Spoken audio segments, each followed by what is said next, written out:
upon this, was thinking about it, and since nobody else really discussed it, and I never heard anybody discuss it, I figure I'll just talk about it and give you some insight, because I think you'll kind of find out what I'm saying is going to be true as you kind of stay on this path and stay on this journey.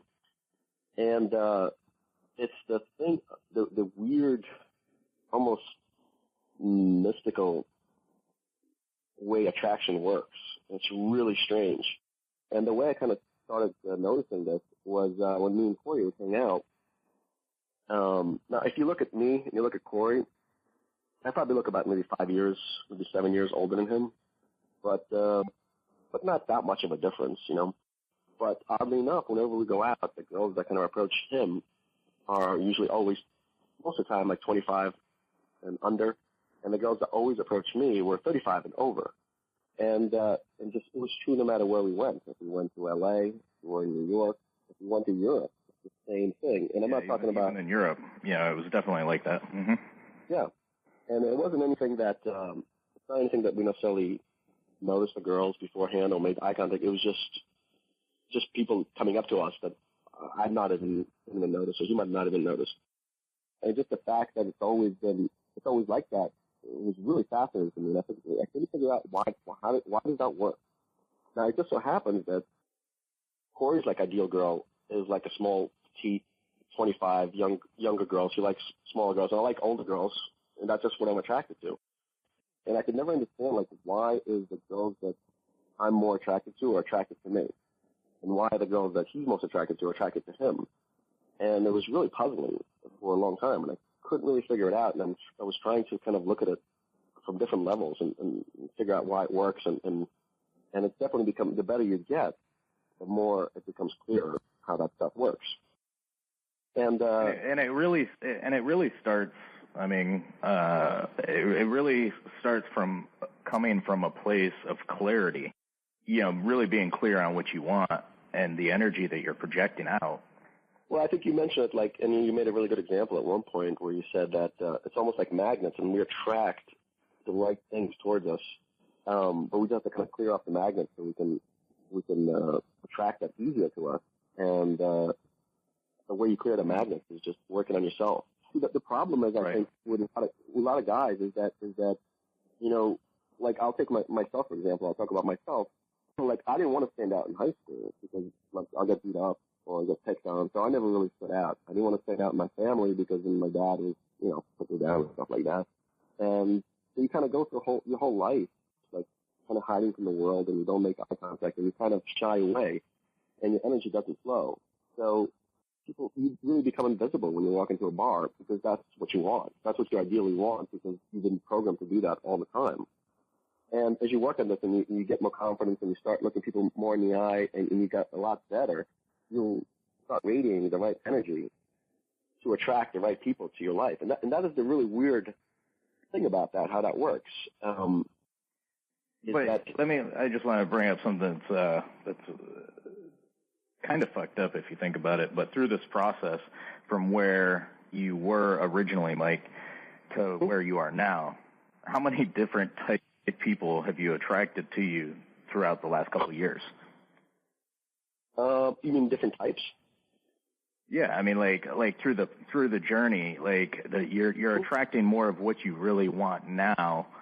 Oh, absolutely. The journey, it really is a thing where you're gonna continue attracting different types of people, different types of women. Maybe not things that you're not necessarily wanting, but you know, whatever your subconscious or whatever you've got going on internally, you're gonna manifest it. You're really gonna bring it out. Well, absolutely. And I think if you guys who are on the call, if you think about it, you've all seen that because I think every guy on the call has known a woman or has heard of a woman or been friends with a friend of a friend who is always in an abusive relationship. And it's always the same story where the girl will say, well, he seemed like a nice guy, and then a month after we moved in together, he started getting abusive. And the guy really wasn't abusive for that month, but somehow she manages to attract the same guy over and over, the same abusive guy. And what I'm saying is that if you take 100 guys and average good guys in a room and you put one abusive guy, you'll just find that girl will be attracted to the abusive guy subconsciously.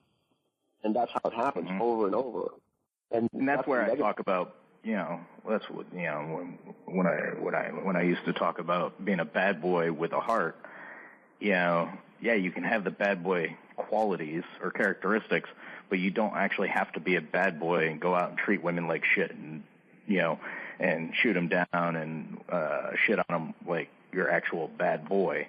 You can actually be a good guy, but it's really being a good guy, being true to yourself, but yet still having the bad boy characteristics that attracts the women.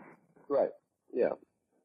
And bad boy is basically a guy who in a good way puts himself first and doesn't put people on a pedestal, which women don't want anyway. That they don't want to be put on a pedestal. They want a challenge. They want a guy who's got other options. A guy who's a challenge is more attractive to a girl than a guy who's just kissing her ass all the time. Well, I mean, that's a huge misconception in today's society. It really is. I mean, everybody thinks so. Well, I mean, all the women, they all say, "Oh, I want a nice guy. I want a guy that treats me good." But it's not true. Right. It really isn't. They want a challenge. Mm-hmm. Yeah, because girls get bored all the time. That's why every girl that left her boyfriend left him probably most likely because he was a nice, boring guy. It's not like most guys aren't abusive, but he was just boring and she just got bored. A guy has a tendency to want to do.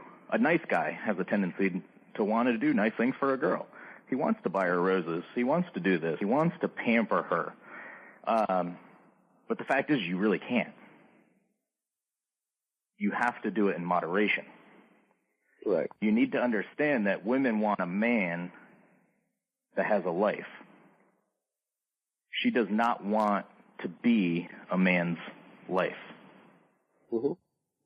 And if you get in, so if a guy and a girl gets into a relationship and the guy basically rolls over and caters to her every need, then she is his life. Mm-hmm. His life revolves around her. Now, he basically doesn't have a life, and everything he does revolves around her. Where's the challenge in that? There is none. It's extremely unattractive to women. Yep.